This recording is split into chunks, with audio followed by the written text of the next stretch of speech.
So I'm kind of rough right now. That's not what's important. What's important is that I am alive, I am well, and I am safe.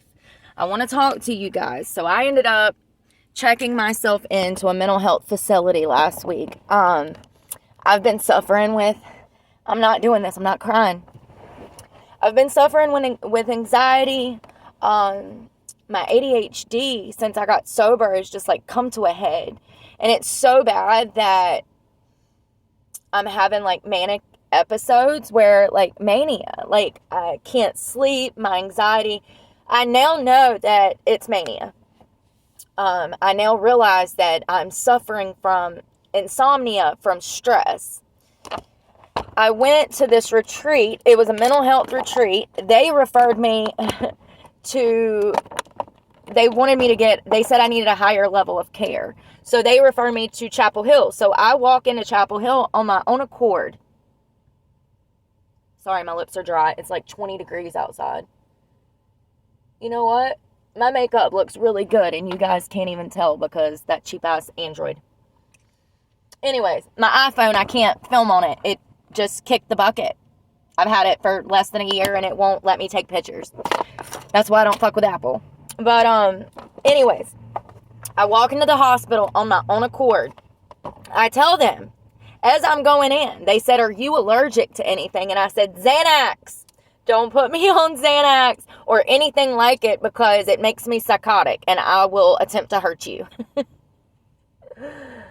Oh, God, y'all. The last time that I took a Xanax, I almost killed 2 people. Those are the 2 felonies that are on my record.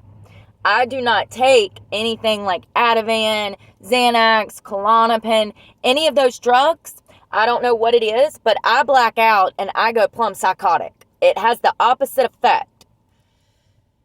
When I initially went into the hospital, I told them, like, hey, I only get depressed like right before my period or when I'm ovulating. So twice a month, I have really severe depression, but I've already been diagnosed with PMDD, which is premenstrual dysphoric disorder.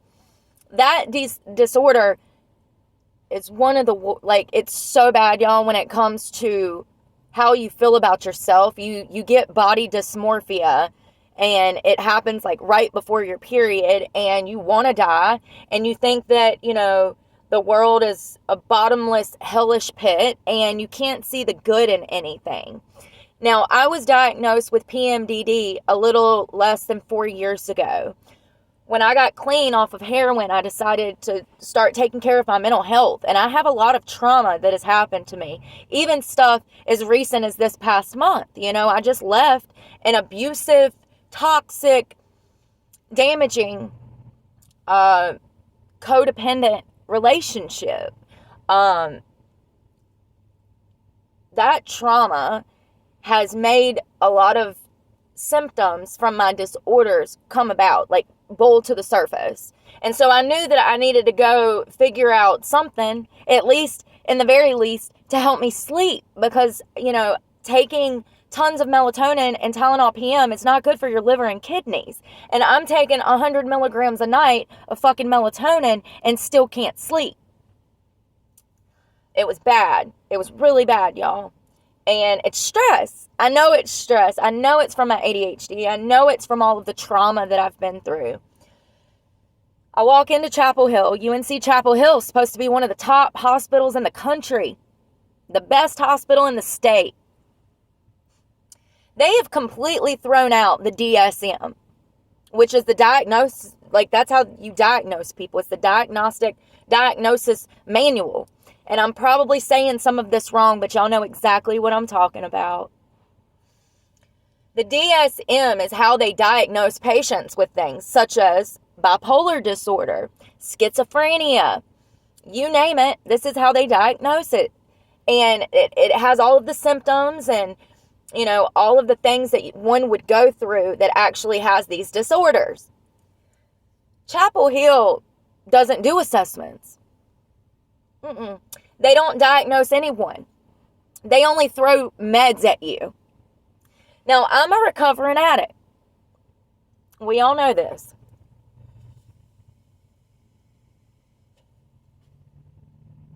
I do not remember anything from Thanksgiving to Monday, November the 27th, I do believe. I don't remember nothing. Because as soon as I went in the hospital, they had me hopped up on Ativan and lithium and depakote. You name it, they were shoving it down my throat like fucking Skittles. Now, at some point, I become hostile. I warned y'all. Surprise, surprise. I told you that Xanax makes me crazy. And then when I go crazy, they want to freak out. Apparently, in my intoxicated state of mind, and I'm talking completely blackout, y'all. I don't remember shit. Something could have happened to me and I wouldn't even remember it. How scary is that? That's really scary.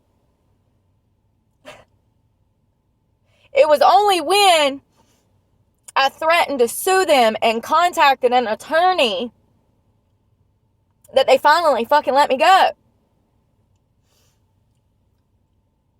It's truly unbelievable. They did no assessment. They did no mental health assessment. They didn't even talk to me before they started throwing meds at me and medicating me. Now, I went in perfectly fine and stable. It wasn't like I went in causing a fucking scene. I went in with open arms to getting help for my ADHD and anxiety.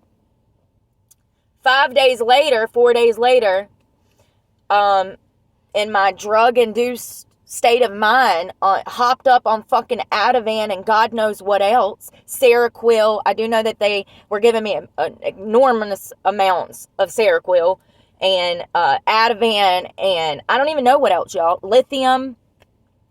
It was only on Sunday I started refusing my medicine, and I don't know what state of mind I was in because I don't remember Sunday. But thank God I fucking did that. Thank God. Thank God. Because by Monday night, I was coming to, and I realized, like, these motherfuckers are trying to get me strung out on Xanax. Monday, I sat in a room of doctors, and this was when I really realized I had fucked up. There's 5, 6, 7, 8 doctors in there, and there's this one little doctor, and she says, well, what do you remember? And I said, nothing. I remember nothing. The last thing I remember is walking in here and asking you guys for help with my anxiety.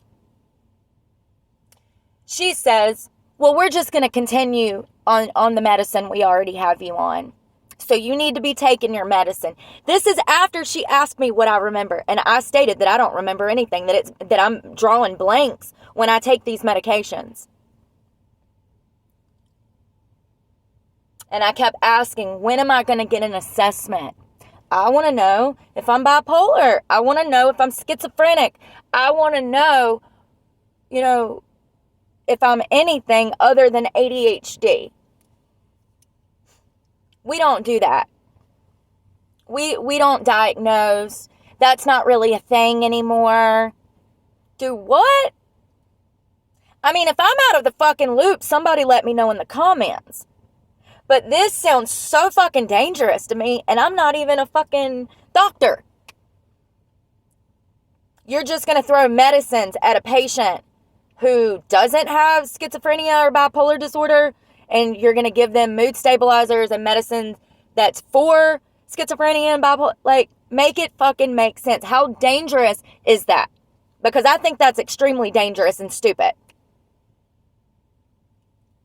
We're not going to diagnose you with anything. We're just going to stick a Band-Aid over it, get you addicted,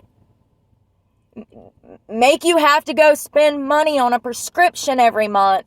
And 2 years from now, when those medications stop working, we'll bring you back to the psych ward and try something new.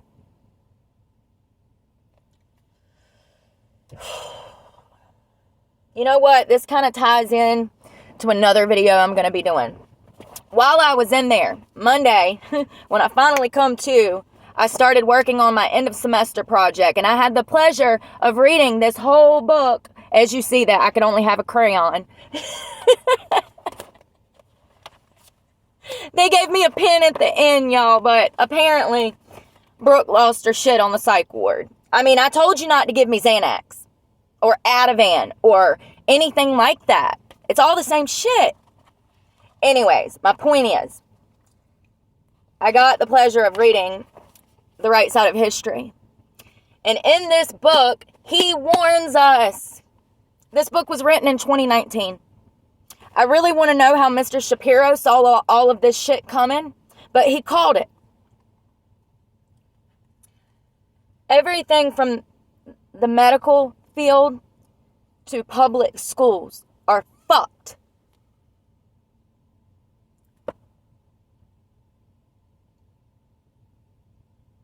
I don't understand. Logic is out the fucking window nowadays, y'all. I never thought that I would reach a point in my life where I'm the person saying, hey, maybe it's not a good idea to use mental health meds as a Band-Aid. Maybe we ought to figure out where the problem is actually stemming from and then medicate from there. When they told me that they don't even use the DSM anymore, I was like a fucking raccoon trying to fight my way out of a paper sack trying to get out of there. I knew that I was not going to get any help, that they wanted to put me on medication. Narcotics. I am a recovering addict. They wanted to put me on narcotics. It's all about money. The people that were there for the longest, ironically, were the people that had insurance.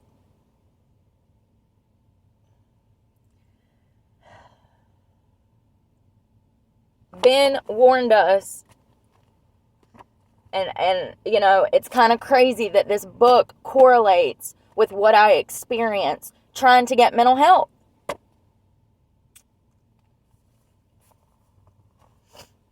A lot of people are not going to understand why I don't want to be on Xanax or Ativan or Klonopin or anything like that. But I'm here to tell you that they could have just fucked up my recovery.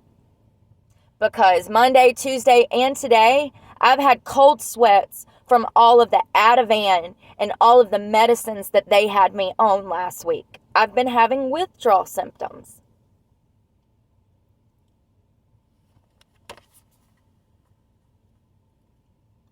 The downfall of society it started years ago. My experience in the mental health aspect that I just went through, that really scares me for the future of anyone trying to get help.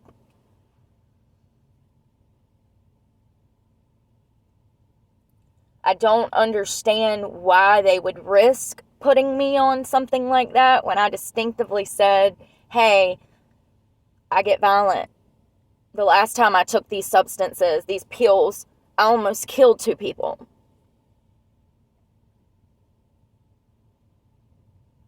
And had no recollection of any of it. I don't remember the fight. I don't remember anything. All I know is that it's really sad that, now I signed myself out. I signed myself in and I signed myself out.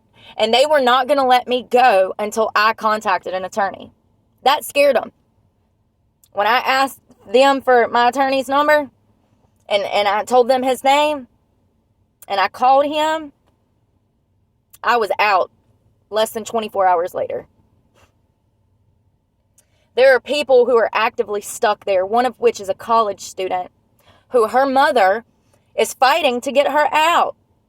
She is so doped up on the stuff they're giving her that she falls asleep while freaking eating. This is a sophomore that attends UNC Chapel Hill. She is a student who lives in a dorm in Chapel Hill.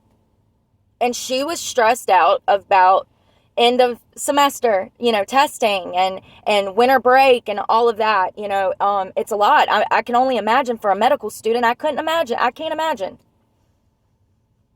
But a little bit of depression doesn't mean that you medicate till they're incoherent. Like, it's crazy, y'all.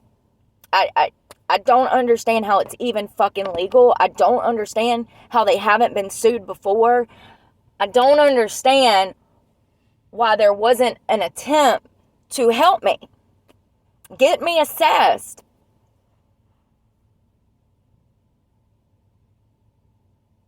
It's crazy. It's absolutely crazy. I'm just glad that whatever state that I was in Sunday night, that I stopped taking those medications. I lost 9 pounds when I was in there.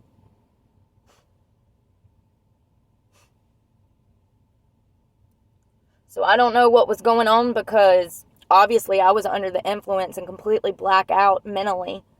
But obviously I was not eating and drinking, because I lost 9 damn pounds in less than a week.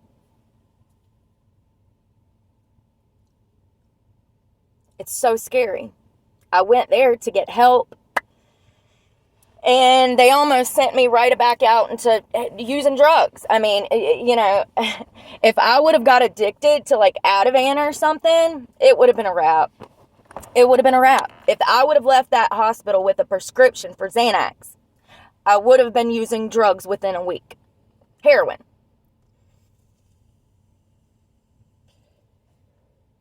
I'm not the type of person that needs to be taking anything that is a narcotic. And it's sad when I'm the fucking voice of reason saying that. And I have 5, 6, 7, 8 doctors who are over me, supposed to be ensuring my safety. And they failed to do so. I mean, it's just absolutely crazy. Absolutely crazy. Now, I have an appointment. My therapist, Stephanie, has got me hooked up with some better resources. And we'll see how it goes. I mean, I'll keep you guys in the loop. But, you know, I've been through a lot of trauma recently, and it's hard for me to even admit that I'm a victim. One good thing that finally came out of this is that I was able to file a report, and potentially my abuser will be arrested. So that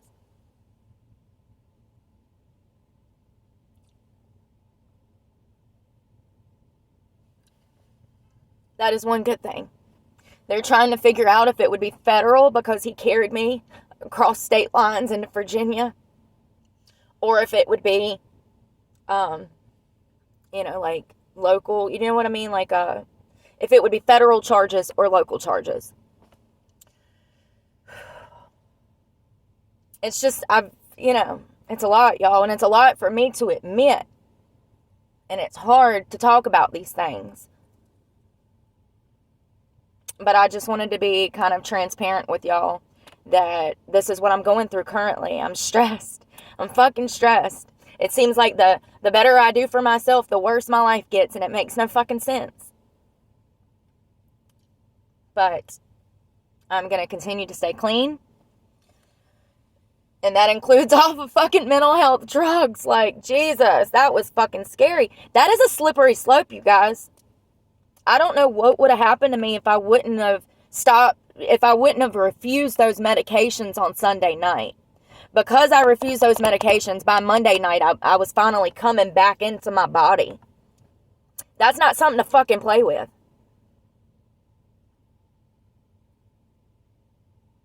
But I am well. And I love y'all. And y'all let me know in the comments if it makes sense to just shove pills down a person's throat rather than assess the problem.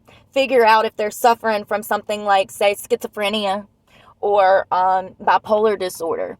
Tell me if it makes sense to you, because I'm just saying it seems a little ass backwards to me. Y'all be safe out there. I absolutely love y'all. And please pray for me, because I'm always praying for you guys.